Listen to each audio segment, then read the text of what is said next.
This December, the newest, the newest part in the Silent Night, Deadly Night series, starring Neith Hunter, better known as Lady in the Car in Near Dark, and Tommy Hinckley, better known as Roulette Dealer in Ocean's 13, and by director Brian Yuza, better known for directing crazy, sick shit like Beyond Reanimator, Bride of Reanimator, Society, and strangely enough, the writer of all of the Honey, I Shrunk the Kids movies. That's weird. Comes Silent Night, Deadly Night 4? Are you sure about that? The Initiation. 4, yes. Oh, you forgot about our favorite, the ice cream man. Clint Howard. Oh, I forgot about Clint Howard, yes.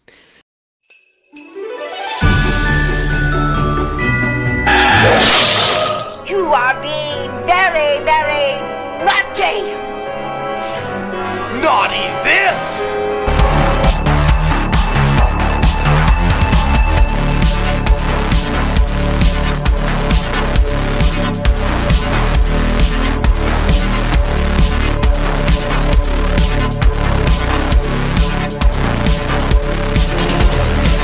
Carpet Day! Wow, everybody. How could you forget about Clint Happy Howard? holidays. Here we are in December doing some December holiday smash ups. And you know, nothing says holiday like Silent Night, Deadly Night 4, which is just maybe taking place during December. I don't know. I think Christmas is happening. Well, there's a Christmas tree in this movie. Well, hey guys, we're just another movie night. And I'm Scott, and that's Joe. And we are about to dissect Silent Night, Deadly Night 4 on this newest episode of Talking Trash. Talking trash. Because we love talking trash about shitty films. Oh my and God. man, oh man, did we wander into a real interesting turd. This one is like, an interesting turd. That's a compliment. That's like that's really high praise, man. I will say, when I found out that this was directed by the same person who wrote and directed Society, I was not shocked. But Yeah, I but was you know also what? very intrigued. We enjoyed Society.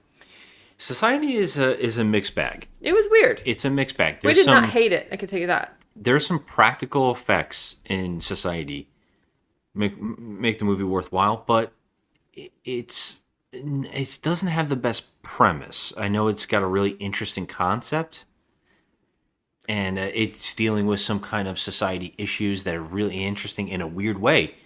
Same goes here a little bit. It's this movie, and it's not a shock, trivia-wise, that this was a bunch of ideas from Society he couldn't work in. Oh my god. Smashed into a plot for what was supposed to be the third Silent Night, Deadly Night movie. And the people behind the movie said, no, we hate this script. So they threw it out and they did part 3 instead, which if you've seen part 3, woof.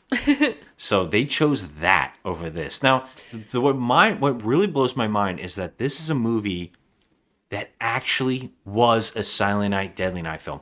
Usually what I would expect is this is one of those bad movies that couldn't find, release, so they just stuck it with the title. Yeah. Like, I know the Troll movies do that. There's a couple movies that have done zombie. They keep sticking the word zombie on, or what's the other one? There's another one where they keep sticking the name on movies, but it has nothing to do with the series. Oh. You know what I mean? Halloween? Season of the Witch? No, there's a reason for that one at least. No, all right. Well, how No, about... you know what I'm saying? Like Troll 2, there's no trolls. They just stuck the name on it because Troll 1 was like culty. So they were like, you know what? Stick the name Troll 2 on there. Maybe people will watch it. And they did that with the zombie films like Killing Birds. Nothing to do with the zombie series. They just stuck zombie, whatever, Killing Birds. So there's a lot of movies out there that stick these they take the title and they say they're in a series. So people will check them out. But what blows my mind about this is part 2 is almost like it was filmed in someone's garage, and it's incredible for that. And I'm shocked that any movies were ever made after it.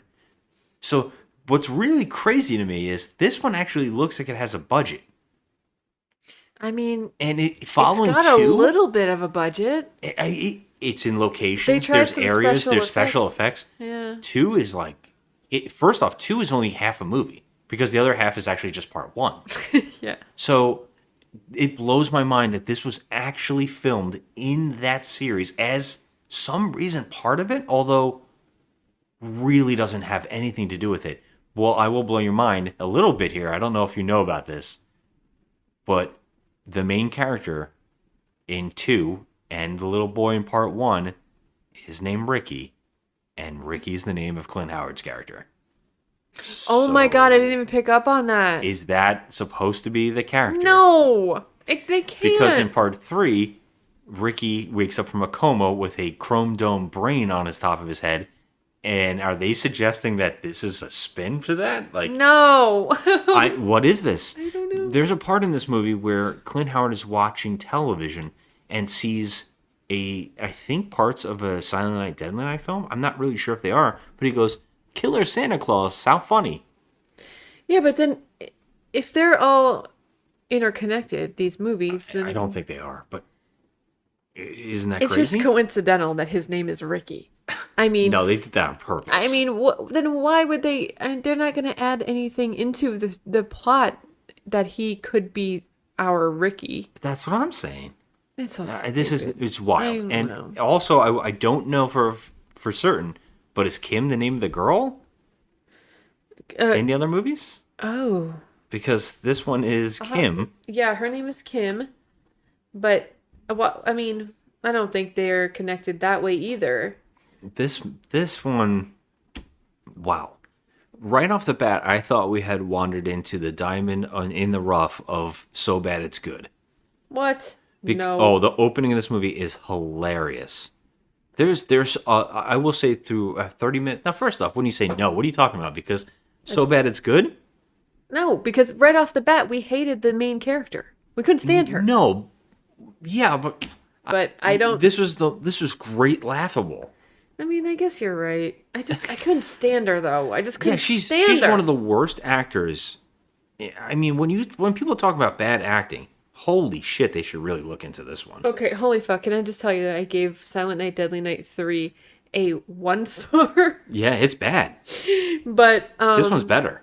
yeah, there was no character named Kim in that Okay, movie. I didn't know so- about that one. I didn't know if it was the girl that Ricky had killed in 2.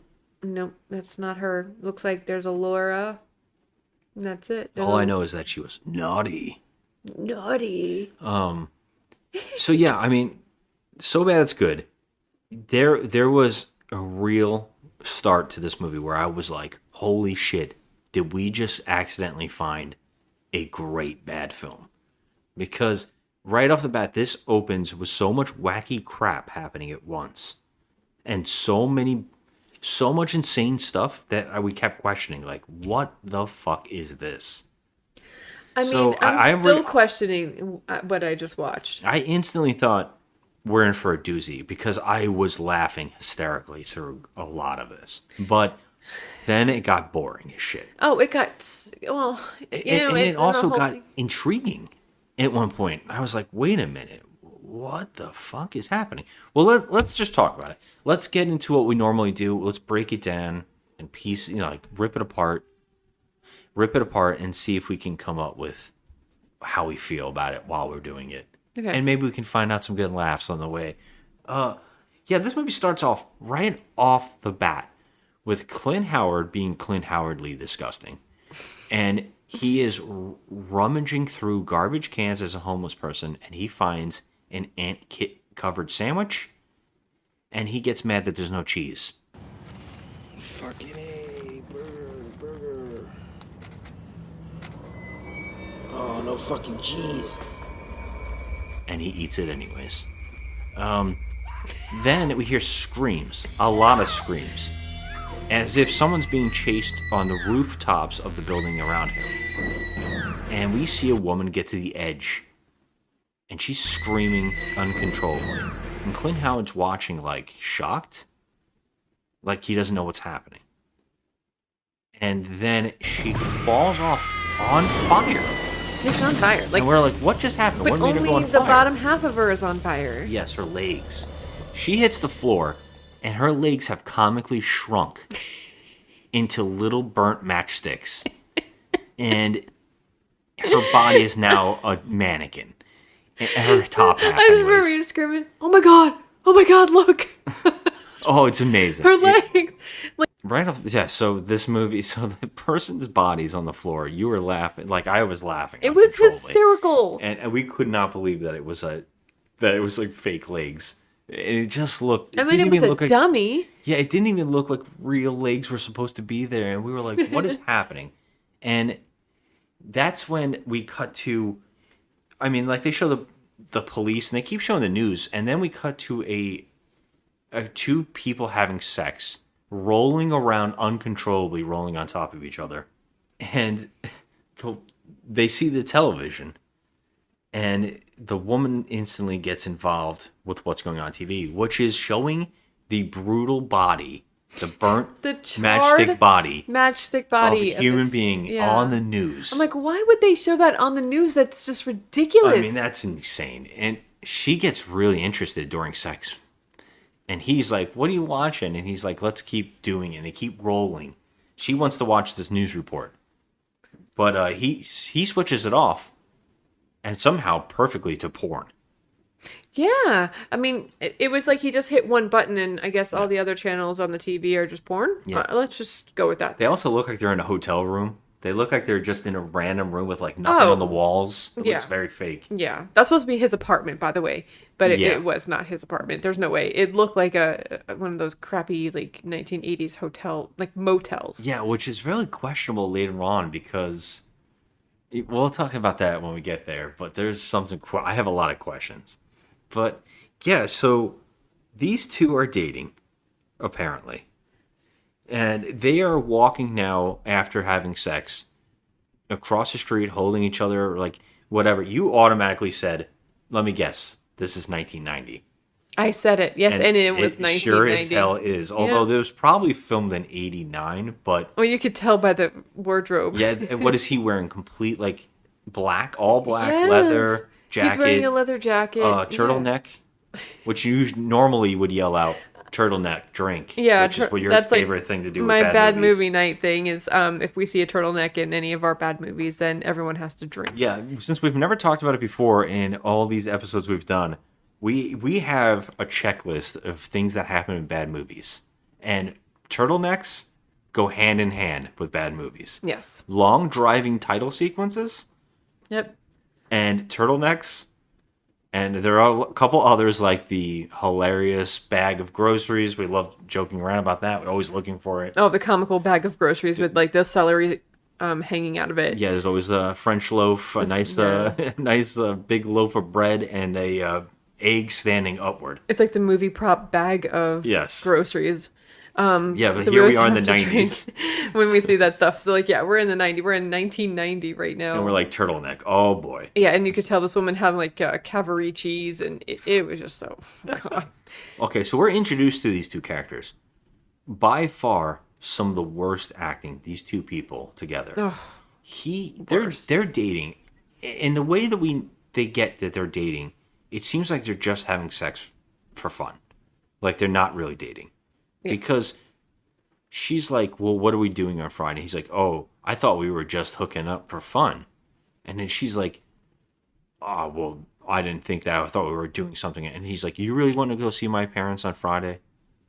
And Yeah. she's like, "Yeah." Apparently, that his parents were having a dinner at their house, and he was like, you know, I thought we were just fooling around. Like, why Yeah. do you want to come see my parents? So it's like, Like, he's wait, just a are you? douchebag. And he's like all over her when he's saying this. Yeah. Hank, I knew you'd make us late.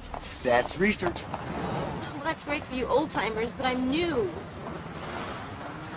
Hey, we're partners. We look out for each other. So what about tonight? What happened to that, no strings attached, let's have fun?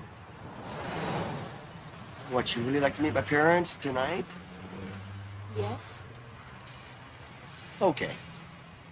Now, what's even crazier here is now we suddenly get to find out that they work together as well. because before they get into the building they're heading toward, she starts stopping him and at the top of her lungs saying, I want to do a piece on this burn victim. Yeah. The It's- one person that was on fire that was all over the news. She wants to report a story on that. Yeah, and she says to him, "What is it called when a person goes up in flames out of the blue? What's that called?" Now we already like I mean, we know it's spontaneous it's combustion. and we're like, wait, is she like actually asking this, or is she saying there's more to it? So she starts screaming that yeah, in fact, there is more to it. This is an interesting story. He's like, it's just a random occurrence. It's not something for our newspaper. Yeah, but they automatically, if you just think about it for 2 seconds, they automatically go to spontaneous combustion. How does she know that someone didn't light a match and set this woman on fire and murder her and throw her off a building? And here's the best part. You know? The news is saying, yeah, it was spontaneous combustion. Oh, the news they Yes, said it? they're just saying Oh. it was a crazy thing that happened. I didn't even catch that. I Yeah. thought that they were just saying that there was a burn victim on, on She the was news. acting like she didn't know what it was called, and then she also was saying, "There's more to it." And he's like, "It's just a normal occurrence." Okay, because that It's not happens something for our every day. newspaper. Yeah. How is it not something for the newspaper? A woman fell off a rooftop on fire. Yeah, and she was burning from the waist down. Yeah. That's just not something you see every day. And this guy's supposed to be a reporter. Yeah, this is Reporters are like reporter. all over this shit. Usually. And this guy, nah, that's not for us. So they get into work. I cannot hammer this in enough how bad this character is. She starts, what would you call it? Henpecking? Not henpecking, but at the top of her lungs saying things to him like, you gotta get me in there and get this article. I want to do this story. And she's saying this in front of all So the she's saying, coworkers. "Can you please talk to Eli? He's the head of the newspaper. I guess the editor in chief or whatever." And so she's like, "Can you please talk to Eli? Get me this story. I really want this story." Now, mind you, she is in charge at this. Her job at this newspaper is to do the want ads, like the classifieds and all that stuff. And the obituaries. And yeah, and the obituaries. So like, But how does she do it? Like, how is her acting? How is she approaching asking him to help her? oh my God, it's so extra. It's so over the top. Her voice goes to octave 11 and she's just like, I need you to help me. I need you to talk to Eli for me and help me. Hank, he'll listen to you. Like, that's the only way I can get this. The coworkers are looking at her like, "Oh, you Yeah. gotta be kidding me!" Like, And why even don't the you help boyfriend, me? the boyfriend's like, "I don't know this woman." Like he's like trying so hard not to be next to her. Like, she's just losing her shit on him. Like, Yeah, and like, she I does need you to that help me. to everybody in this entire film constantly. Yes, she just, that voice that I just did is pretty much summing her up. Like, I'm a good reporter and I want to be part of this story and you Yeah. have to help me. I hate everybody. Yeah. Oh my God, it's terrible. It's terrible. She is atrocious, and she is really going at it. Now, the two other guys are because we're in a workplace. That means all of the guys are the worst assholes on the earth. Oh yeah, they are the worst. They're all we have- sexual deviants. We have to make mention. So yeah, he comes out. So the boss comes out, and it just so happens to be Reggie from the Reggie Phantasm series. Bannister from Phantasm, which this has not been out there yet, but Ooh, you don't want to talk about that. No, This is a sore spot in the I, community of horror fans. yes, I don't care how many horror fans hate me. I can't stand Phantasm. So I watched the whole series. It and was a tough series. It was to a get through. very brutal time for me. I just did not like it.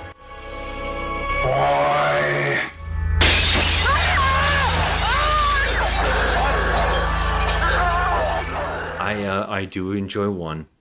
I do find things good about one, although I don't think it's as great as everybody thinks it is or says it is. Yeah. It does have a nice, cool, dream-like thing going on, and the music's neat. Oh, the character But of Reggie is Reggie's like, the best part. he is the best part, but he's also a freaking rapey, pervy creep. Yes. Okay, so on that note, I don't like the Not Phantasm not movies. different here. He comes out as the boss, and everybody crowds on this guy. They jump on him. They're lighting his cigarette. They're acting like this guy's stuff is the stuff. Yeah, he's the boss. So Everybody's on this guy, and there's a shot where everybody's crowding on top of him, like so tight. yeah, And she so, jumps in, and she's like, I want this article. I think I should do it." And they're like, "Yeah." And then the boss is like, "You know what? We really need to do an article on this burning woman." And everybody's like, "Yeah, I think so too." And she's like, "I was just saying that. I wanted this article. I want to do it." And then they're not paying attention to her. No. And then he just basically looks at her and goes, "Can you make us some coffee?" oh, so, And the boyfriend does Nothing. nothing to help her and Nothing. doesn't even react. Doesn't say she wants to do this. She's been talking about it all morning, and she's really interested in it. And it was well, her we idea. don't know right now if anyone in the office knows that they're banging each other. Oh no, they know because the two other guys say, "Oh, so where did you go?" And then he says, "Oh, we went out for lunch." He goes, "They say, Where you been? Tried a new restaurant. Yeah? What was the special? Chicken a la Kim? Oh my god. and she's standing right there, and she makes a face. Yeah. I mean, the guy does nothing to stand up for her. He's a total douche. Everything that you can imagine a douche in like a 90s movie would be, this guy takes the cake. I mean, he's Yeah. just an idiot. So of course, this makes our lead character Kim go on a field trip to go find out and do detective work for an article regardless. Yeah. Her coworker, who happens to be one of the lead characters in the show Moonlighting, which I automatically said, wow, I haven't seen her in a while. She's her coworker. She works with her. She's her only friend in the office. She's like, well, if you want to get it, you got to work for it because, this is a man's world type of thing. So she's like, yeah, I'm going to go get this because I hate these men. Right. So she goes out and she tries to do some detective work. She goes to this movie couldn't hammer in how disgusting it is without going right to a butcher shop. And she decides to go get, I guess, seeds from a vending machine, like one of those. No, they were peanuts. They were like They're regular, peanuts? yes, peanuts in like a little like They're not shelled. like a gumball machine. No, they're not shelled. They're no, just, like, they're peanuts? just there in a there's like okay, I just thought they were, picture like, this seeds. So I was close. outside the meat the Yeah, butcher shop. There there's a is butcher shop. a like a gumball machine, and instead of being filled with those little toys and the plastic things that come in, it was actually filled with unshelled peanuts. Now she puts her quarter in and tries to make the machine work because she somehow just wants peanuts from this disgusting random gumball machine that's sitting outside, and it's not working for her. So this Well, she's really hungry. We she's find out really later on. hungry. She hasn't eaten. She hasn't She's had any super lunch. hungry. But Peanuts. so this big guy comes out of the butcher shop and he's covered in blood. Oh, it's 'Cause, comical. it's just Comical and his blood hands cover. are all bloody, and he gets the machine to work for her. So he Well, he says she starts hammering him for sort of like detective stuff. Like, Well, yes. What do you know anything? What did you hear? And he's like, oh, the girl on the roof, and she's like, I bet she was a hooker. Did you see what happened last night? The girl who jumped? Did you see that? Cannot help but see it. Live upstairs. Too much noise. Siren, police, reporter. Who was she? She not from around here. She burned.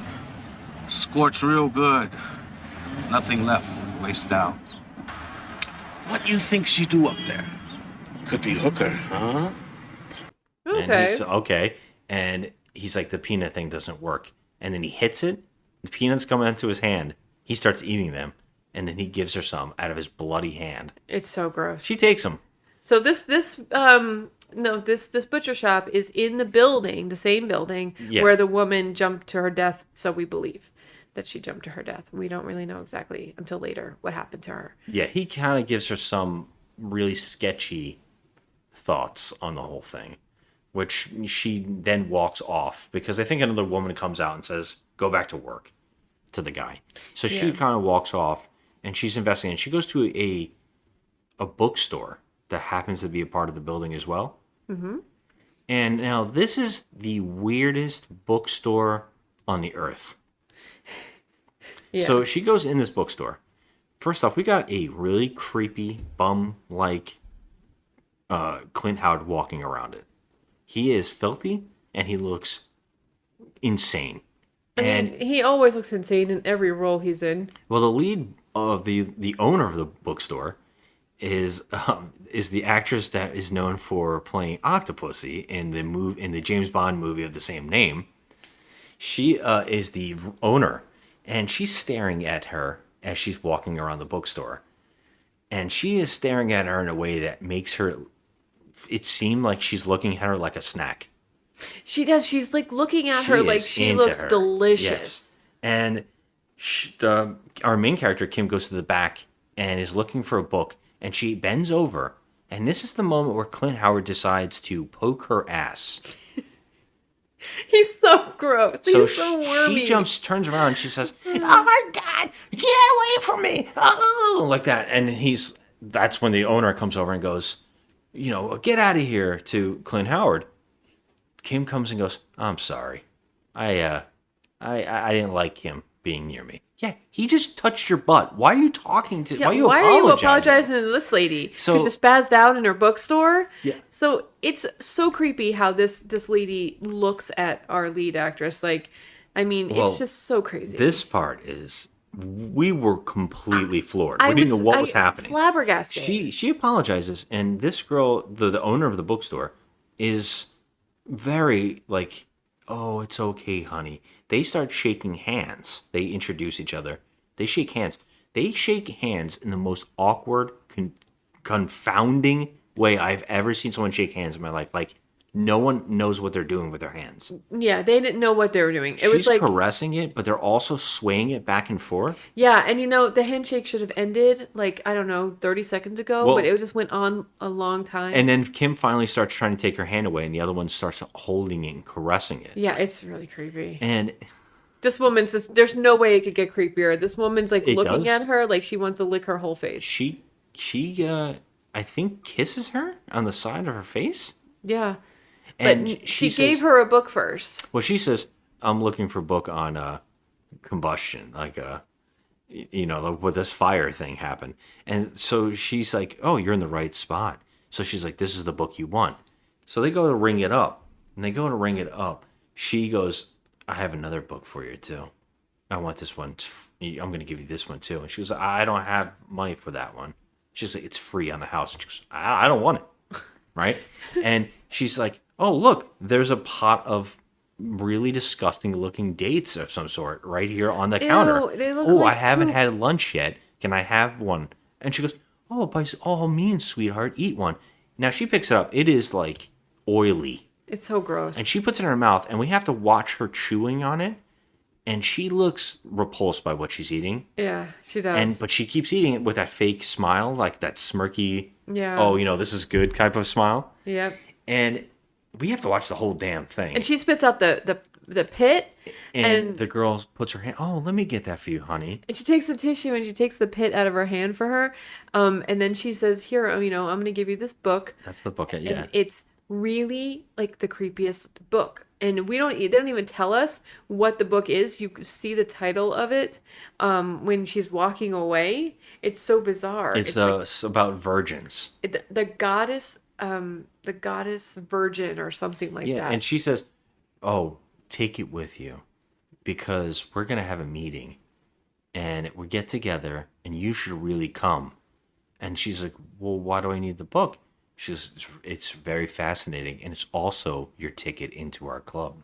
Yeah, and first of all, she doesn't even give any insight of what this club even is. Yeah, she just says, "We're in the park. We're going to have a picnic in the park." Yeah. Who's we? And by the way, she again caresses her and comes close to her and I think gives her another like whole face kiss. Yeah. And it's horny. And Kim, she kind of seems into it. "Why don't you come to our picnic tomorrow? I'll write down the address."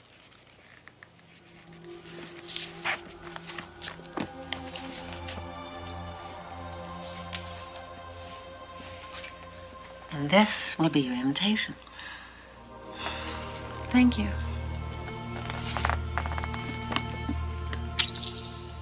I hope you'll come.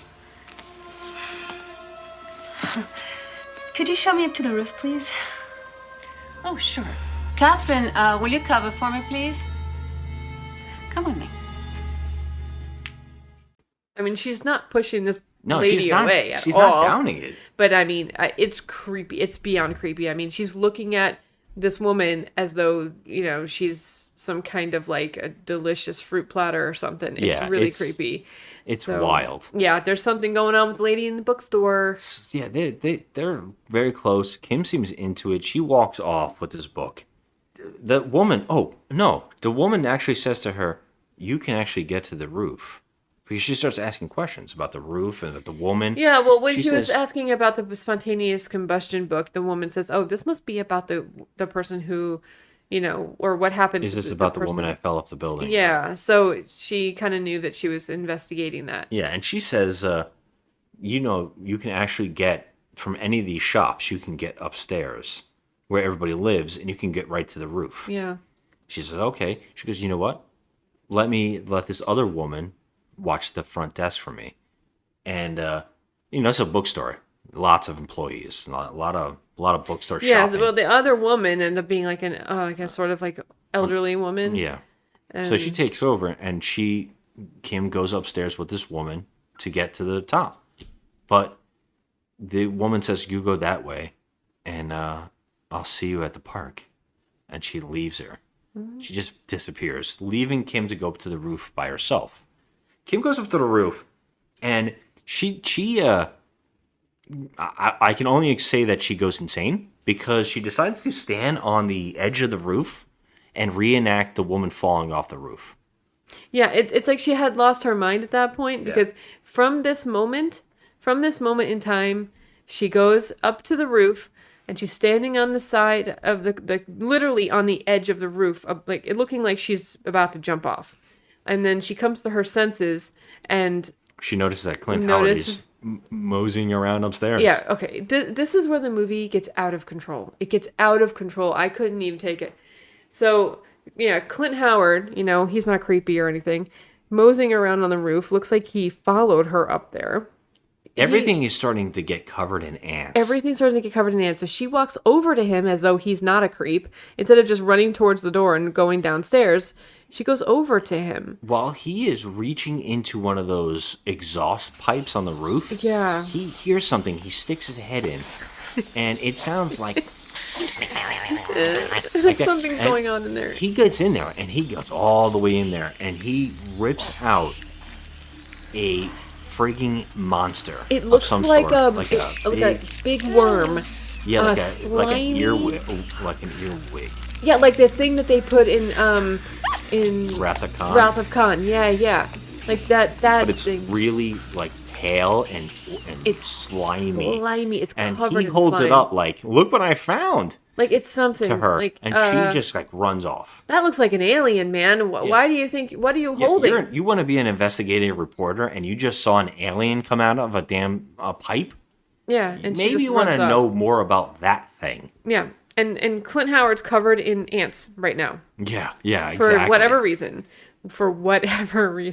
Ants are on it starts getting... Now, I have a big problem with insects, guys. So, this movie started getting very cringeworthy for me. Like, made me very itchy and automatically disgusted. Oh, yeah. And we were eating dinner at the time we were watching this, too. So that did not help our situation whatsoever. She goes home, and she goes home to her apartment, which I would call the cockroach apocalypse. This thing... is my fucking nightmare wrapped in a bubble. Like, it's crazy. The sink is pouring roaches. There's roaches everywhere. She starts losing her damn mind. Yeah.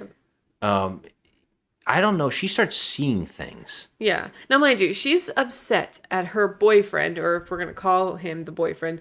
He's the douche that, his name is Hank. He works with her, and he didn't help her out with that story situation whatsoever. So she's pretty pissed off at him. And this is Friday, and she was supposed to go to dinner at his parents' house. So she's just, at home, blew him off, and there's just roaches and shit coming out of the drain and just freaking her out. So, well, she didn't blow him off because he ends up calling something. I guess she passes out. No, she was making pasta. And I think that happens later. No, she was making pasta. And so, because she was home by herself. And she... Yeah, but she does go to the house. And for she the ends dinner. up, because... So I think that's a different night. because that's when the other girl finds her. Oh, Because alright. I think there's 2 nights of this. Oh God. I think it starts off slowly. Oh well, yeah. This is the first night of the roaches. Because I think she starts like having weird dreams, yeah. and she starts freaking out. But that's when the phone rings, and it's him, and he leaves a message, and he's basically like, "Where the hell are you? We're supposed to meet. My mom made dinner," and she doesn't answer. Then finally, she starts having more of the bugs problem. Its bugs are everywhere, and it's like on her food. It's everywhere. And then she finally answers the phone, and she says, "What do you want? Who is that? What do you want?" And then it's him. He's like, "Jesus Christ, where are you coming?" And she says, "Yeah, I'll be there in 11 minutes, right? Or 5 minutes, or whatever the hell it is." She goes. Then we cut to her out at this house, and it's his parents' house. It's just the most awkward situation ever. It could not be more awkward. She's on a couch by herself. He's sitting again in a full outfit, like a full thing going He's on. still Black in his turtleneck. He's sitting with his little brother, and we have a mother, like an overbearing mother who's really into like doing things around the house for people. Obviously, she's just like, unfortunately, try this hors d'oeuvre, honey. So she's giving her hors d'oeuvres to Overly eat. sweet. Why don't you try one of these? I think you will really like them. They're from an old family recipe. Yeah, and the father, of course, is an alcoholic mess, and he is like a cartoon character. He just goes, he's burping, he's drinking a beer, and he makes a joke that I'm still confused about. He says, You know where all that beer goes? Excuse me? Neither do I.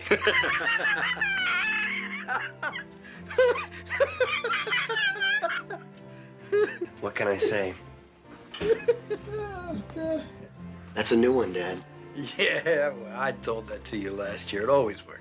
and I mean, is that like, I don't know where it goes because I'm so drunk I don't know where it goes? her boyfriend goes, "Yeah, Dad, that's a new one. Real funny." And he goes to sit with his girlfriend. She gets right up, Kim, and she goes and sits with the little kid. And she talks to the little kid, and she says, he's shaking a present that's under the tree. And she says, "Oh, do you know what it is?" And he's like, "No, I don't." She's like, "Are you excited?" And he's like, "Yeah, Christmas. I'm looking forward to opening the gifts on Christmas." And that's when we find out she's Jewish. And this is where we get some crazy shit. With the father. The father's like, just... And he's like, "Oh, Jewish." Right? he And- literally says like, something like, "Oh, God." Yeah, he said, yeah. Lonnie, Kim's Jewish. Jesus. And then she tells the little kid, he goes, the little kid says, "What's that?" That's insane. He's not that old. Like that, not that young.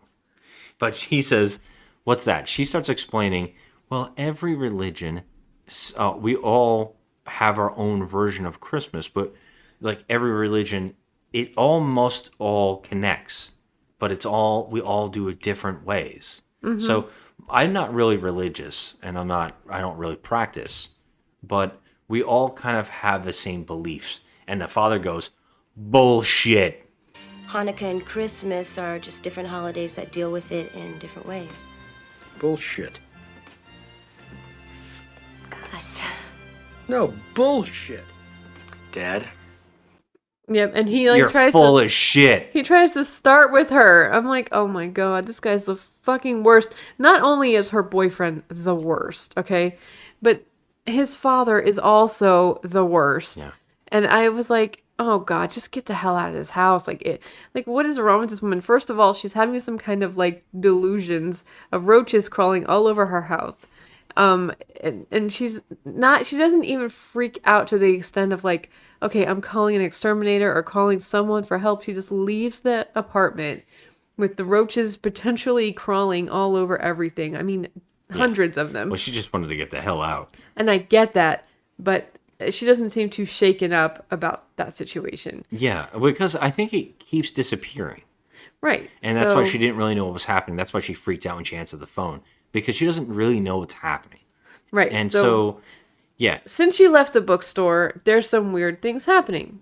to her. Well, yeah, she leaves the boyfriend's family's house. They go outside.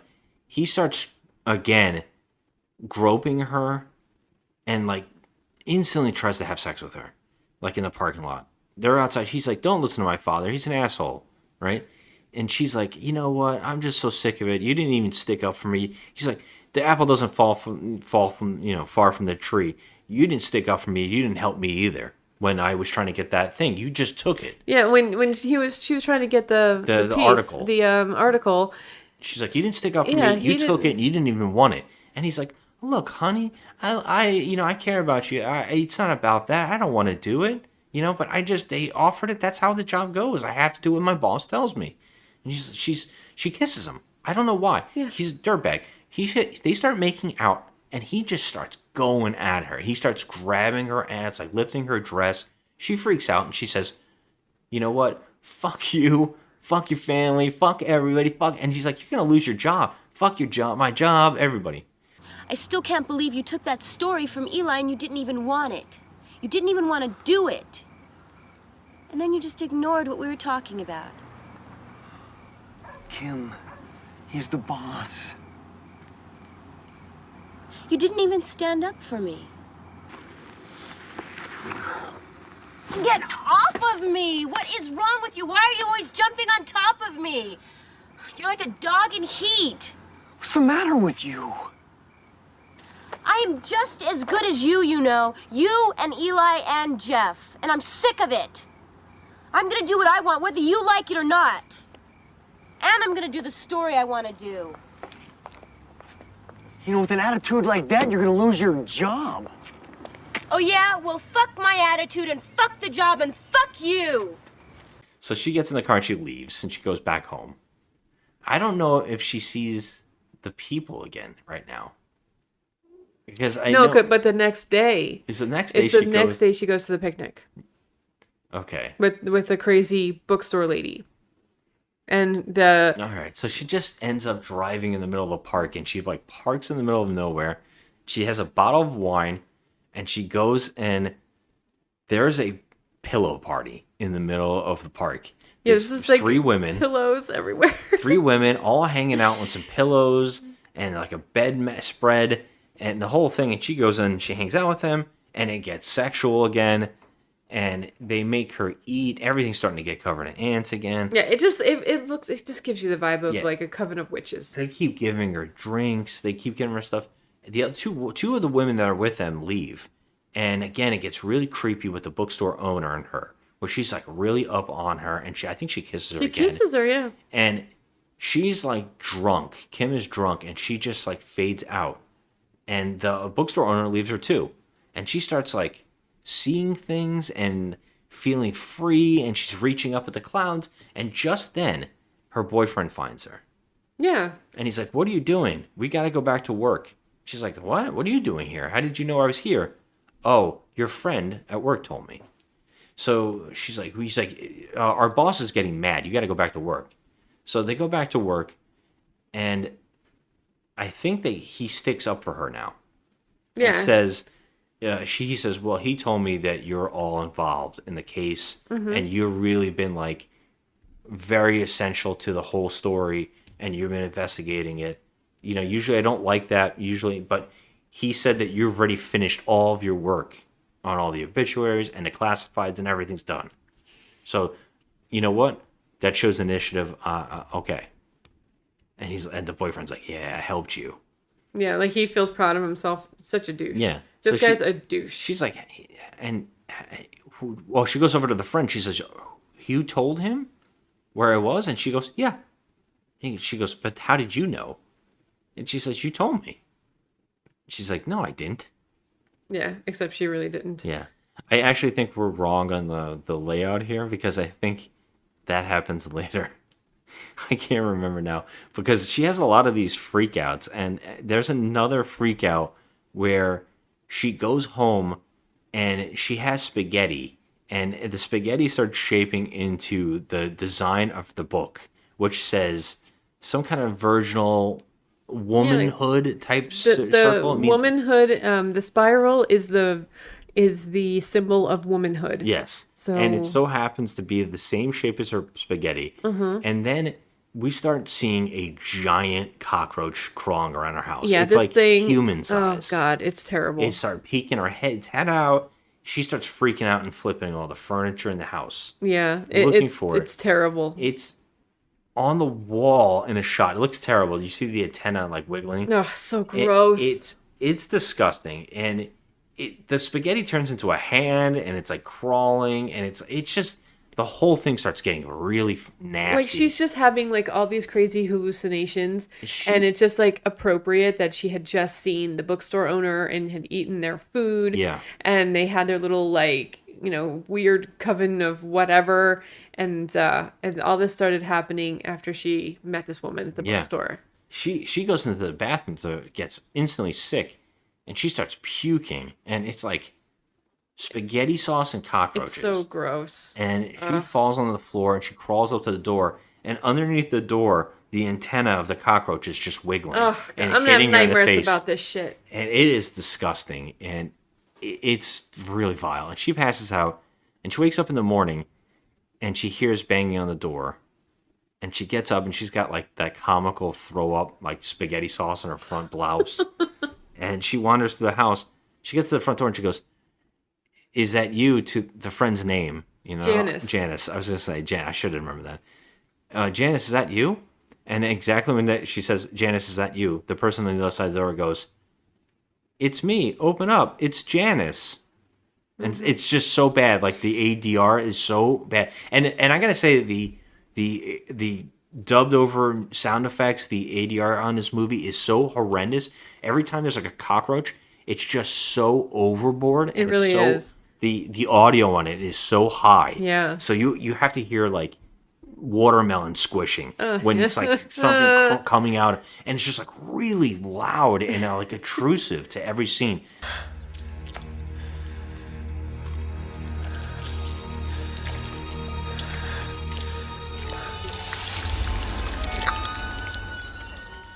There's like a part where there's guts, and it sounds like someone squishing grapes or something. So awful. It's just so intense, and it's so high in volume that it kind of blows your mind a little bit. And the movie's like that a lot. And this woman on the other side, you can tell that they had dubbed in the audio, but it didn't connect properly.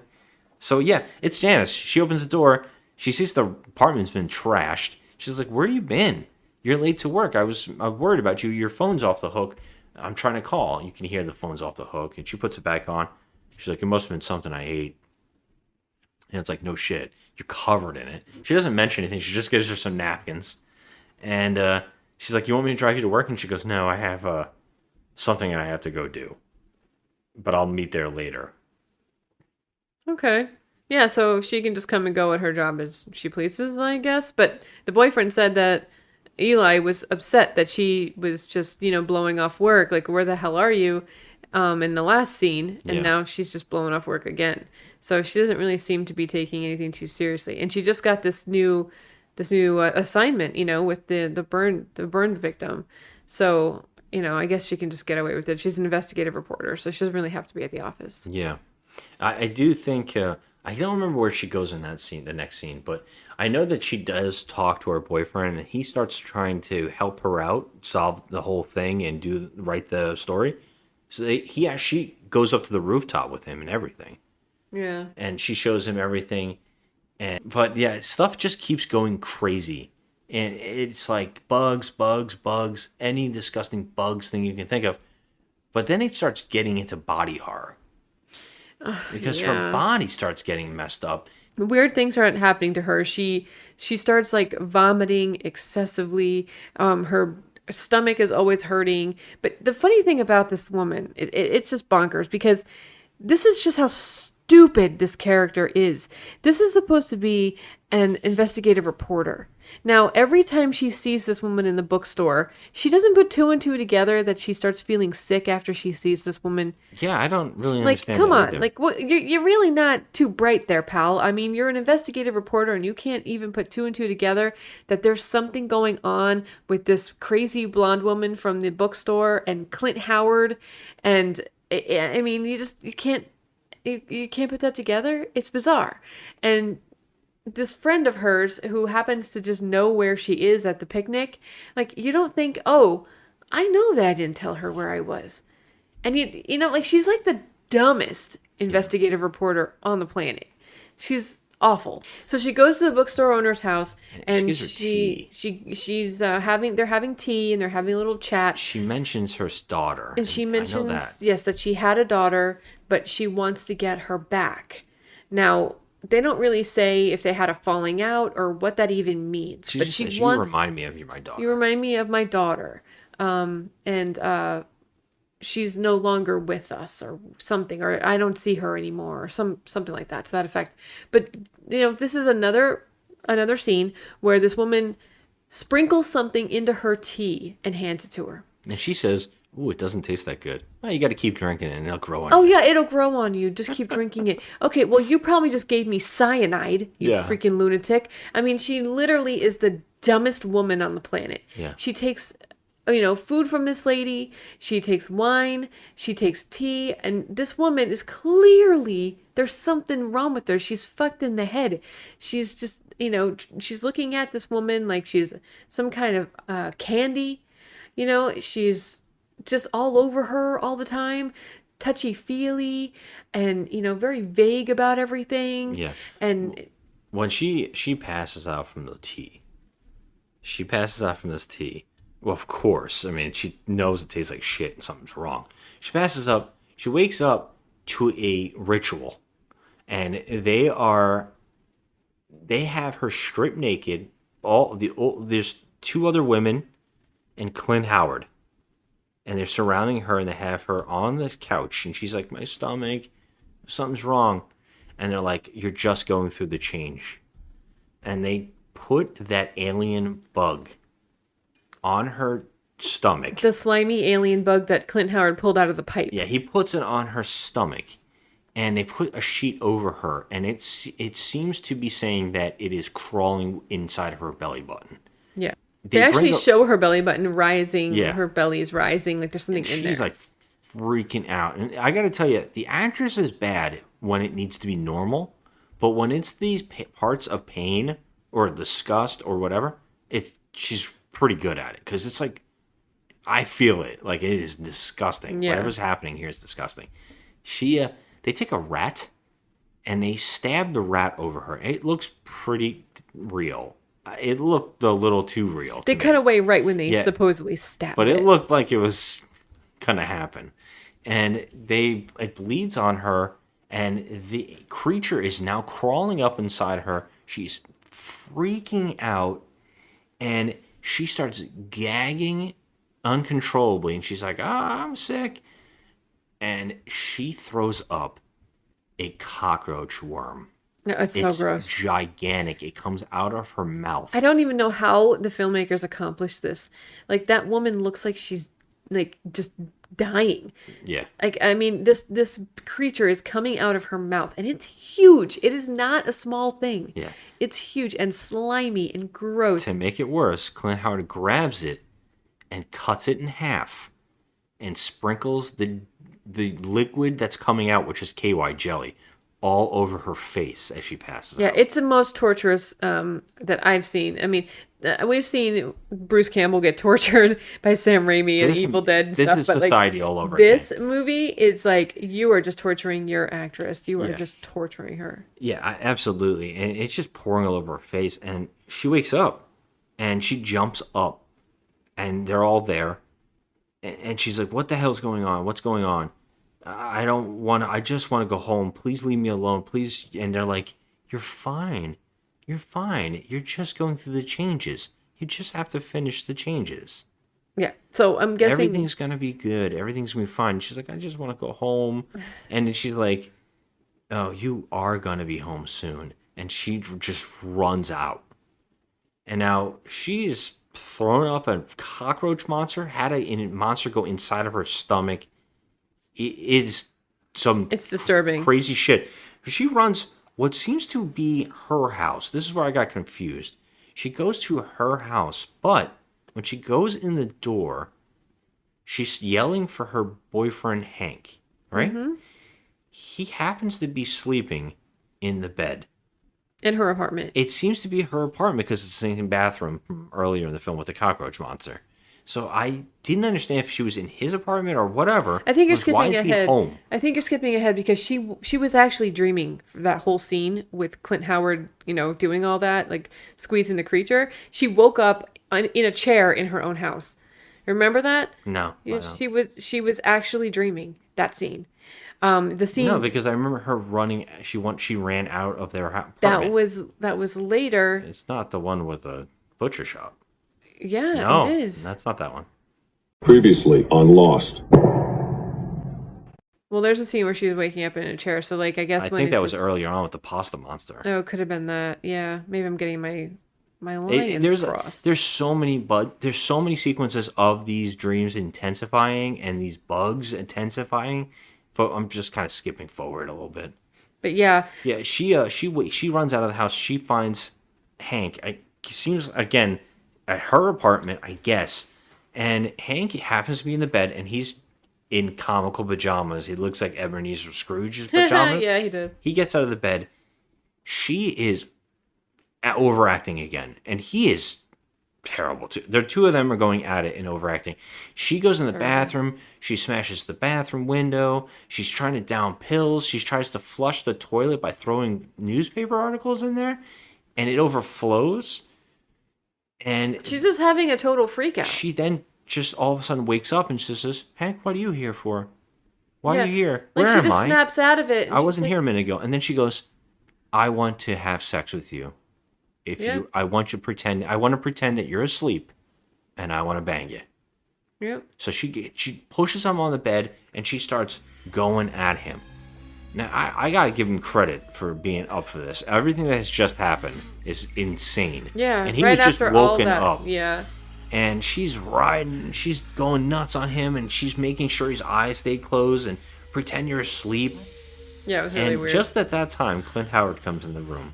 And just sits down and puts on the freaking TV. That's when he puts on the TV and sees what looks like a scene from a Silent Night, Deadly Night film, and he laughs.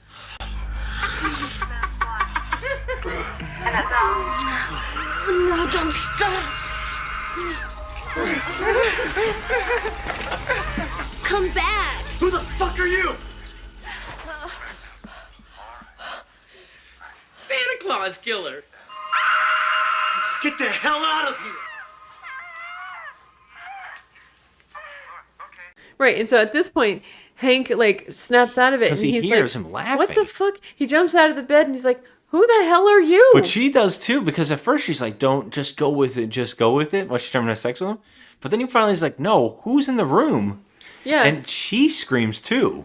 Yes. And She freaks out. now Hank fights Clint Howard while she runs to the bathroom and hides. And they have a fight, and Clint Howard, he's a little guy, and Hank's a big guy. Hank gets his ass kicked. Yeah, he does. He's so much that Clint Howard falls to the floor and bites his ankle out. Yeah, it was gross. Like his whole Achilles tendon is just I'm like, gone. God, your teeth got to be some sharp ass Yeah, stuff, guy. he's like a little monster. He's in a little this. monster. He's so gross in this, and he bites his ankle and he stabs him several times. Yeah, he gets a knife and he starts just poking his chest. Yeah. And Hank's like, "Stop, just stop stabbing me." It's uncomfortable and intense. It's like, wow. It's hard to watch. And this. he's yeah. like, "Just leave her alone." And the phone rings, and it's the answer machine. It's her friend Janice. And she runs out of the bathroom and jumps across her bed and grabs the phone and says, "Janice, call the police, call the police." And Clint Howard runs at her. And he's like, "You got to come with me. You got to stop this stuff." And the boyfriend, Hank, comes in. And he's like, "Leave her alone."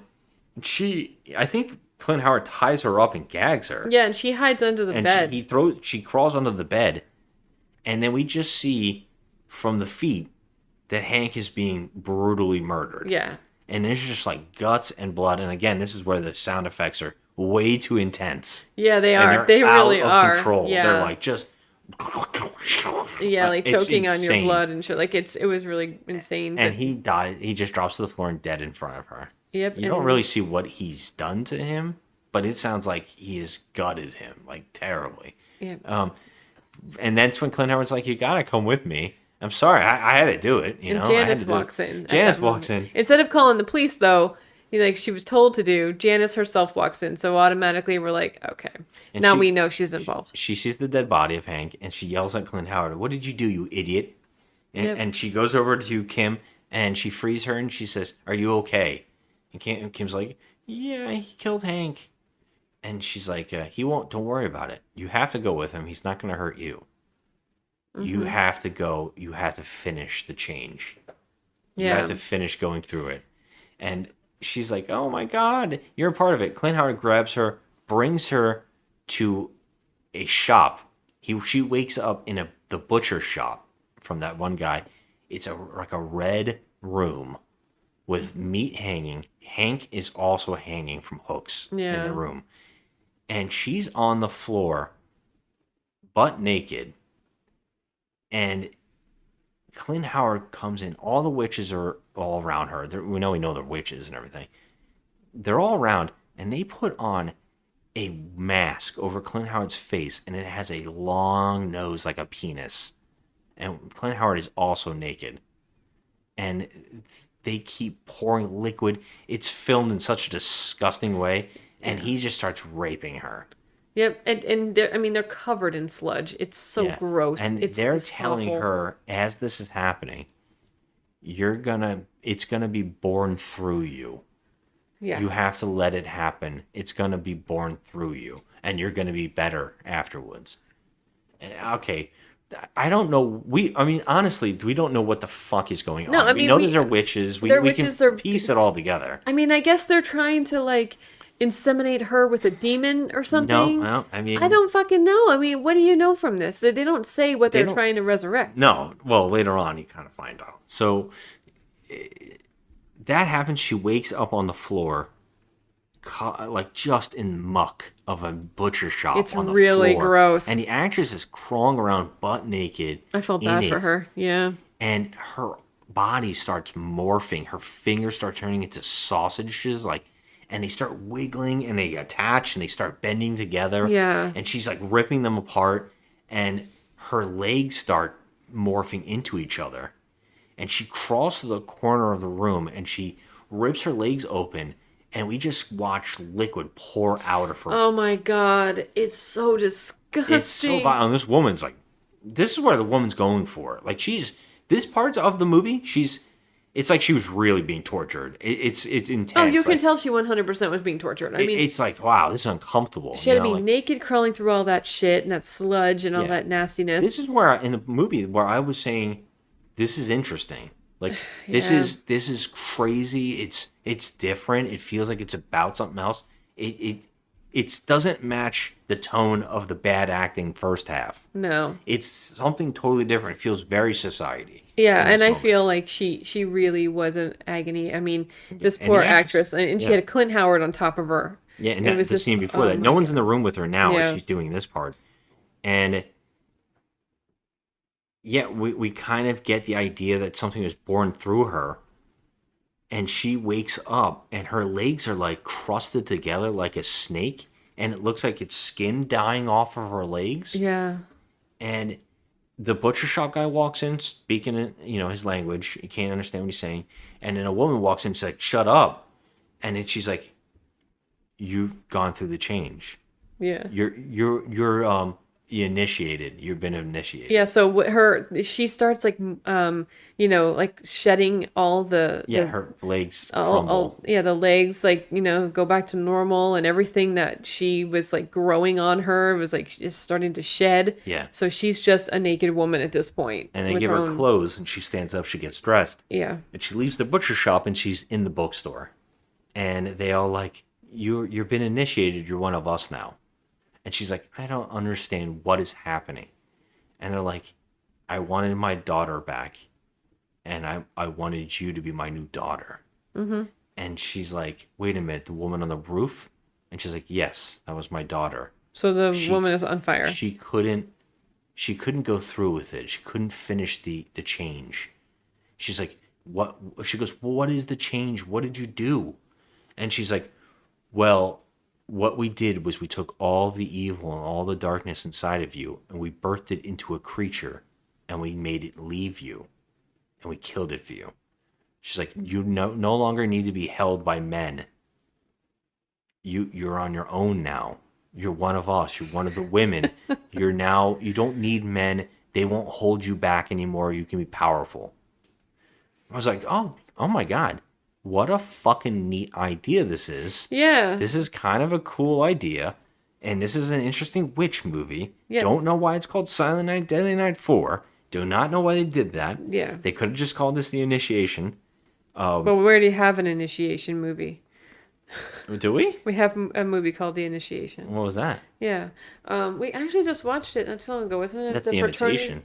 No, wasn't it the fraternity movie? The I Initiation? don't know. Is that the one? Oh, yeah. Is that the one with they're in the thing and they just start killing each other? It's a little silly. Yeah, and Clue is in it. It's not 1984, The Initiation. Okay. The sorority member. Yeah, I that remember was, now. Yeah.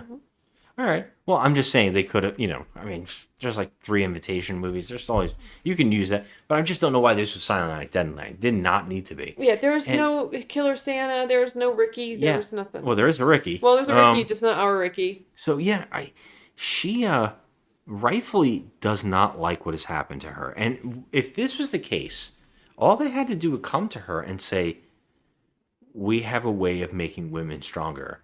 And we can kill the evil inside you and make you better. Okay, why did you go through all this? Why did you drug me and not tell me? Why did you not explain to me what's happening? Why did you make me feel like I was crazy? Right, they could have Why just did you came to go her. this way? Yeah, it doesn't make sense. There was no evil inside this woman. This woman was just they're basically, she's a dummy. When you say evil, it's the things that hold you back. It's supposed to be like the things the negative. Everything negative and dark about you. I guess they wanted to cleanse her. Killed it. And that's why it was a cockroach. It was like, it was all the evil came into a monster-looking form. And it was spit out of her. That is a really neat concept. And I kind of love that idea. But why would it be why would they force it on her? And that's kind of odd. And it goes against its own message of womanhood. Yeah. Because why not tell her? Or dive into that a little more. So what happens next is obvious because they're like, you're a part of the initiation now, but you have to do one more thing. And she's like, what? She's like, you have to give us a soul. Yeah, you have to bring us a man. They were gonna do Hank, but he's dead now. Well, so they're like, unfortunately, Hank's already dead. And she's like, that wasn't a dream. He's really dead. Yes, unfortunately. She's like, but we do need a soul. You have to bring us one, or it won't be complete. And she's like, you know what? Hank has a little brother. Why don't you kill him? Now, it's like, of all the fucking people, the little kid is the one they're choosing? I know. Why does it have to be that bloodline? If you were going to take anyone, take the asshole father. Yeah, the father, it could be any of the other dick characters we've met in this movie. He's a but they're bigot. like a little child. So obviously she's like, no, I don't want to fucking kill a little child. So she runs off. And this only leads her to start falling apart, basically. Yeah. She starts also burning. Her legs start burning comically.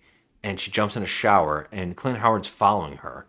And he's like, you have to do it. You have to go through the initiation. You have to finalize it. If you don't give the soul, she'll come for you. And now the witches have special powers that have never been shown before. She's beaming through her television set. She's talking to her through her TV. Yeah. There's stuff like that. It's like, there's no established anything in this movie. Like, it's just happening. And Clint Howard's like worried about her. He's like, seriously, you have to go through it. If you don't, you're gonna die painfully. You're gonna like the girl in the beginning. Yeah. And she's like, okay, I'll do anything to make it stop. Yeah. So automatically it just stops. Now I don't really understand how the spire thing works. How does it know if she's going to do it? Is there a timeline, or is it the witches doing this to her? It's like she's under some kind of spell. Like you have to say that, okay, I'll succumb. I'll do this. You have to go along with it. If you don't, I'll be compliant. You have to say it. So they go to the kid's house, and they kidnap them, while Clint Howard just kills the father in a Christmas tree. He strangles him to death, and he sets on fire in the Christmas tree. Yeah, it is bizarre. And they steal a kid. Yep. And the kid is on the rooftop with the witches, about to be sacrificed. That kid is not that great of an actor. He's screaming, no, like he's screaming, and we were laughing about it. And it's kind of gross when they're going to cut him. They have a knife on him, and they also have the alien, another one of those like the tentacle slimy, monsters. yeah. And they're going to put it on him and everything. But she says, no, you're not going to do it. And they're like, then you have to die. And Clint Howard steps in front of Kim and says, no, not her. And then they're laughing. They're like, well, the first off with the little kid, they're all like, it's just a man, right? So it's like, I kept questioning, then why do they hang out with Clint Howard? Right. Why is he special? Well, he's the Why would one they want that's him to rape impregnating her? them or whatever. Yeah, which is wild because she threw up a monster already. Right. It makes no sense. It's weird that they're like reliant on this guy. Okay, well, they're not reliant because the bookstore owner just kills Clint Howard instantly by gutting him. Yep. And he falls to the floor, and all of those creatures, those centipede-looking creatures, crawl into his chest. It's so good. Yeah. Oh, it's so gross. That, right at that point, she's like telling her, like, you're gonna die. You don't have to die. And she's like, I'm not your daughter. We're nothing alike. And she's like, you're just like me.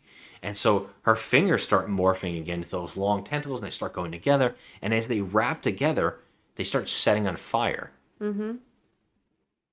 I also believe before that happens, she stabs the bookstore owner in the chest. She stabs her in the stomach. And then she pulls the knife out and she comes toward her. And that's when her hands wrap together. And they start setting on fire. And she says, we're nothing alike. And she sticks her whole morphed hand, 2 hands together, on fire into the hole in her stomach that the cut was. And it sets the bookstore owner on fire. She jumps off the roof and lands just like her daughter. Yep. By the way, we didn't mention this in the beginning, but this is something that made us laugh. There was a chalk outline around the body, but it only had the singed feet that weren't chalk outlined. Yeah, the singe part was not chalk outlined. It was so comical. It was so funny looking. But like, I think it's funny too. We should note that this movie is just kind of just awfully written anyway, because like there's literally no investigation into this event. Yeah, okay? that's another part like, we forgot. The woman's daughter, okay, and they would have figured that out that was that woman's daughter. She lives in the building where she fell off of. Yeah. There's no investigation going on. Like, hello, this girl lives here. This is your daughter. She's on fire. They just said it was just combustion. Like, okay, well, what? Come on, only one half of her body is. Anybody who was around the area heard her screaming, and also I would point out that Clint Howard was watching her jump off the roof. He would have been up there as a part of the initiation. He's a part of this group. Right, exactly. But in the opening, he's watching it like he doesn't know what's happening. Right, exactly. It's kind of like a false thing. Yeah. There's a lot wrong with this situation. And I'll also say that she falls off the roof, and we forgot to talk about another very, very badly acted sequence where she goes to the cops and brings the detective to her house, and there's nothing wrong with her house. All the things in her house that we saw, like Hank's dead body, the blood all over the house, the all that's smashed mirror, cleaned up. all of it's perfectly clean. Yeah. And the cop is just like... Or you should get some professional help. Yeah. And she's screaming at him, too. And she keeps walking around the room, putting her head against walls. It's hilarious. But yeah, we're at the end here. She jumps off the roof on fire and lands where her daughter was. And Kim just frees the little kid. And they're like, gonna leave happily ever after. Yeah, but the weird thing, she stares at the other witches. The other witches all just watch the burning body of the bookstore owner, and they're like, it's over. Yeah, it's over. And it literally is just over. And that's how it ends. Like, they don't try to stop her. They don't attack her. Yeah. Nothing. Were they just under look the at her. spell of the bookstore owner as well? I guess. We're not really. But why because weren't the older they... woman should be the head. Right. So did they go through the impregnation progress? They said they did. They said you're part of the initiation. You're just like us now. You're free.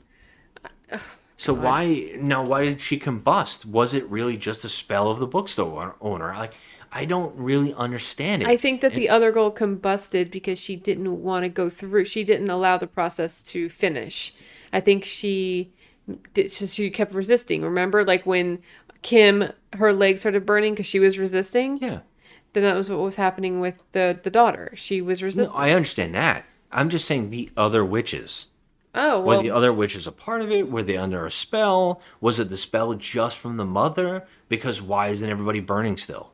yeah. She didn't kill. And also, why wouldn't she just kill Clint Howard as the soul? Right.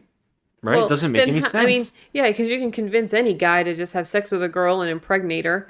yeah, You know? and it's odd. Why Clint Howard? Like, they don't really talk about it. Why this Ricky character? Yeah, It doesn't make any sense. And it's just a shame because I think there's a neat little idea in here about There is a neat idea in there somewhere. like a about feminist idea about how, getting rid of the things that hold us back. Yeah. And women being stronger by getting rid of that and not needing men. Yeah. And I was like, this is a cool idea. It's a great idea, but they had to go through some ugly, gnarly shit to get there. Well, by the way, it reminded me very much of there's a really interesting. Made me think of. I think it's Alex Garland. I don't know if he's the one that directed it, but Men, the movie Men. Oh yeah, It reminded me of the concept of that, where it was a woman and all the guys were the same guy, and it was really, really interesting. Yeah. It kind of reminded me that even with the recycling of the bodies, like getting rid of the thing that's evil that you see, and it just kept digesting it and like over and over and birthing it, and it kind of reminded me of that here. And I kept saying, "Damn, very close in the idea and concept." Mm-hmm. That movie though did it well with good acting. Yeah. This movie, unfortunately, is peppered with so much bad shit. God, this movie was. I mean, the acting was just horrendous. Yeah, those prosthetics, the body horror stuff is pretty good. Yeah, I mean, there were some. If you want to be grossed out, go ahead and watch this. I mean, there's some a stuff, lot of gross yeah, out. especially in the middle chunk. There's some really interesting stuff going on there. Yeah. But I would just say everything around it kind of sucks otherwise. Yeah, it does. I mostly brought down by the acting.